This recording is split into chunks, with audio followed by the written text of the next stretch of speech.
আসসালামু আলাইকুম ভাই। ওয়ালাইকুম সালাম। কই তোমারে খুঁজতাছি, পাইলাম না, ব্যাপার কি? ভাই আপনি না আমারে না কইছেন, এই লেগে আপনার দোকানের সামনে আই না ভাই। আর আগেরটা ধরে বয়ে থাকলে হইব মিয়া? আমার তো কাস্টমার সব বাদ হয়ে যাইতেছে মিয়া। ও ভাই, মাল লাগবো? হ মিয়া। কি কি লাগবো ভাই কোন? কয়টা করে দিমু, সাথে কিন্তু অফার আছে। কাট অর্ডার কাটো, যা কিছু দিবা সব 6 মাসের লেগে দিবা। আচ্ছা ভাই। 6 মাস যাতে তোমার আমার খুঁজতে না হয়। আচ্ছা ভাই, সব দিতেছি। সব দিয়ে দিও যে কয়টা আছে। কালকে সকালে সবার আগে আপনি মাল পাবেন ভাই। টাইম মতো মালটা দিয়ে দিও।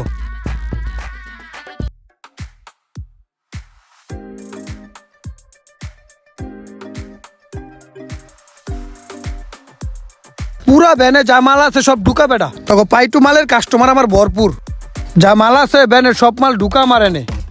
পাইটু মালের কাস্টমার ভরপুর আছে। আচ্ছা, সবই দিচ্ছে। আসসালামু আলাইকুম ভাই, পাইটু কোম্পানির মাল রাখছি তো ভাই। কিন্তু মাল তো এখন লাগবে না ভাই।